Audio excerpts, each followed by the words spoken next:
Halo, selamat datang di Oto.com dan saat ini saya sedang berada di dealer Suzuki NJS Gede Bage, Kota Bandung. Seperti kalian bisa lihat di belakang saya sudah banyak mobil Suzuki Frong dan saya bersama rekan-rekan media akan melakukan uji atau media test drive. Kita akan berkeliling Kota Bandung selama 2 hari. Tentu saja ini menjadi kesempatan yang luar biasa jarang ya, dan kita akan mencoba sejumlah fitur canggih dan modern dari Suzuki Frong. Kemudian juga ada aktivitas yang khusus untuk melakukan uji efisiensi dari Suzuki Frong ini karena dia menggunakan mesin hybrid yang katanya sih sangat irit. Kita akan lihat hasilnya. Ikuti terus aktivitas seru kita dengan Suzuki Frong di Kota Bandung. Let's go.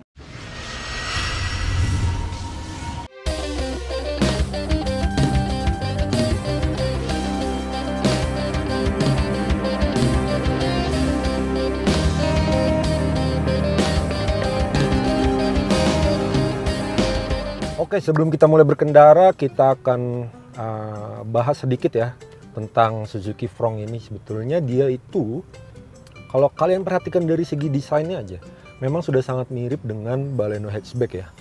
Jadi, kalau saya beranggapan mobil ini tuh ibarat meminjam istilah dari beberapa merek lain itu, kita sebut saja sebagai Baleno Cross. Jadi nggak cuma dari desain luarnya, kalau kita masuk ke dalam kabin nih, kalian lihat susunan dashboardnya, kemudian kemudinya, dan layout-layoutnya lah ya, termasuk kursi penumpang dan baris kedua seperti ini, itu memang aura dari Baleno hatchback-nya sangat kerasa. Untuk detail sebetulnya kita sudah pernah bikin videonya waktu itu di Proving Ground Bristol, dan kalian bisa cek detail di video link berikut ini. Dan di situ ada perbandingan spesifikasi, kemudian detail dimensi, fitur, bahkan ada perbandingan varian atas dan varian bawah. Tapi ada sedikit yang mau saya garis bawahi adalah ketika saya masuk dalam kabin, khususnya di baris belakang ini, impresi pertama itu kayak kok sandarannya agak terlalu tegak ya. Tapi ternyata tidak, jadi dia masih nyaman ketika digunakan dan headrestnya ini bisa di-setel, jadi masih mendukung postur tinggi saya yang punya tinggi badan 180. Dan kaki saya yang tergolong panjang itu tertolong kenyamanannya berkat legroom yang sangat lega. Jadi bagian legroom baris kedua ini untuk tinggi orang dewasa yang seperti saya punya tinggi di angka 180 cm itu masih sangat oke sekali. Jadi untuk perjalanan jauh luar kota pun penumpang di baris belakang masih terasa nyaman. Oke, lagi kalau kalian mau cek detail kelengkapan maupun fitur, kalian bisa akses dari link video yang sudah saya sematkan. Dan kita akan langsung aja cobain dari mobil Suzuki Frong ini di Bumi Pasundan, Bandung. Let's go! 1, 2,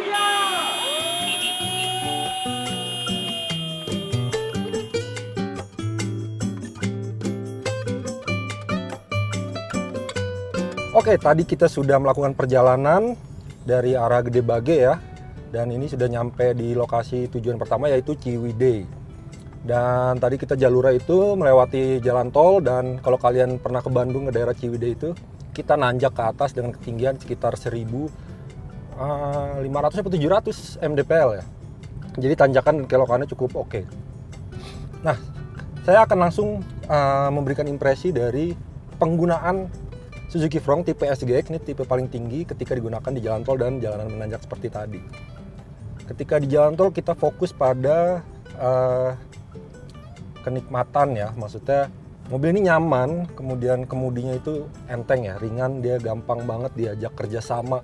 Pokoknya ketika kita langsung berada di balik kemudi itu udah akrab banget gitu, pokoknya ini enak deh pokoknya.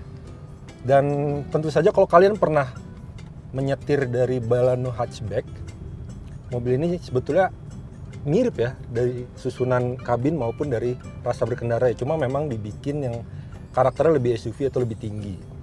Dan tadi juga di jalan tol itu kita nyoba akselerasi, kalau kita bejek langsung kick down pedal sampai habis memang kerasa pas di beberapa titik tuh kayak kok agak kurang ya. Tapi ternyata ketika dipakai di jalanan menanjak itu justru potensinya baru terlihat. Dan itu salah satu alasannya adalah dengan penggunaan transmisi otomatis yang dipasangkan oleh Suzuki pada Frong ini. Ketimbang pakai CVT seperti pada merek-merek lain, transmisi otomatis itu dinilai oleh Suzuki itu lebih reliable, lebih andal, lebih kuat, apalagi dipakai di jalan-jalan menanjak seperti di jalan Ciwidey ini. Kemudian tadi juga di jalan tol kita nyoba ADAS-nya nih. Nah ini karena tipe SG paling tinggi ini, salah satu kelebihannya adalah ADAS. Dan tadi kita coba yang paling signifikan itu adalah adaptive cruise control-nya. Jadi buat ngaktifinnya juga sangat gampang, udah nggak kalah dengan fitur ADAS yang ada di merek-merek lain atau model-model yang lebih mahal atau lebih tinggi harganya. Jadi untuk mengoperasikannya juga sangat smooth sekali ya.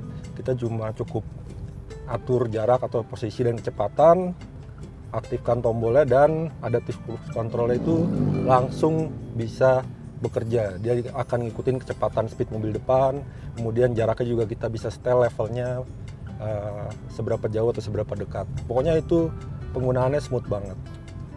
Kemudian juga lane keeping assist, kemudian lane departure warning dan lane departure yang menjaga mobil tetap di lajurnya itu bekerja juga sangat baik ya. Maksudnya di luar ekspektasi, ternyata kinerja ADAS dari Suzuki Front ini oke banget ya.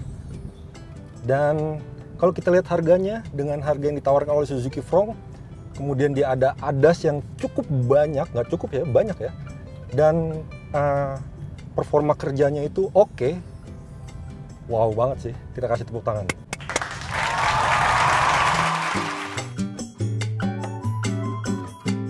Oke, mumpung lagi di daerah Ciwidey dengan jalanan berkelok dan nanjak nih. Nah, jalanan berkelok ini juga jadi perhatian ya. Tadi saya udah bilang kemudinya itu sangat-sangat ramah, enak banget untuk dikemudikan ya. Maksudnya presisi, kemudian dia tidak berat tapi tidak terlalu ringan. Suspensinya pun sangat mendukung, dalam artian dia punya keempukan yang nyaman. Jadi tadi saya juga nyoba duduk sebagai penumpang di baris belakang itu, ketika ketemu jalan yang nggak rata itu masih terasa nyaman duduk di belakang, dan di depan juga lebih nyaman. Itu juga didukung dengan jok yang empuk. Nah, bandingan suspensinya ini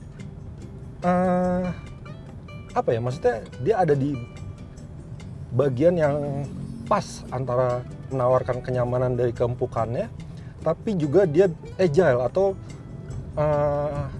ketika kita pakai untuk bergerak dinamis, atau misalnya kita bergerak yang agak kenceng gitu ya, misalnya kita tekuk mobilnya, gejala limbungnya sangat minim. Jadi tentu saja ini akan berpengaruh ke kenikmatan berkendara atau dari supirnya, dan penumpangnya pun akan terasa happy.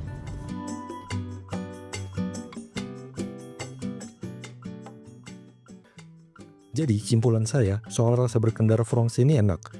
Baik buat di perkotaan santai, stop and go, di tol juga oke, dan jalan nanjak perbukitan kelok seperti ini juga mantap. Cuma satu sih tadi ya, kalau dari pelan terus kita bejek habis gas, responnya sedikit kurang. Jadi memang perlu bangun kecepatan kalau pakai Fronx ini. Kalau dari speed menengah sih aman ya tapi. Dan itu juga bukan masalah kok, masih bisa dibantu pakai pedal shift. Jadi tinggal mainkan saja pakai jari, buat dapat putaran mesin dan speed yang diinginkan. Gimana soal efisiensi? Jadi di media drive kali ini hitungannya itu dilombakan.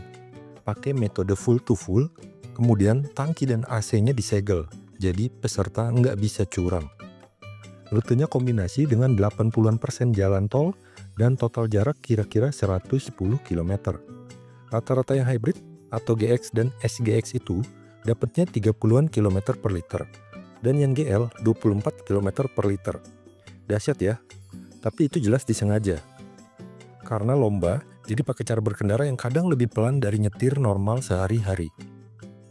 Kalau dari pantauan kami, dengan gaya berkendara normal dan rute kombinasi tadi, memang masih irit sih Front ini.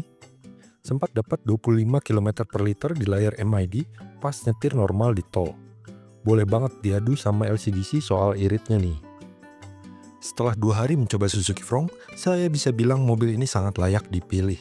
Punya efisiensi yang baik, enak buat disetir, dan kaya akan fitur. Apalagi varian SGX yang punya ADAS dari Suzuki Safety Support. Sangat direkomendasikan. Tapi tetap kembali lagi kepada Anda, silakan sesuaikan dengan budget dan kebutuhan.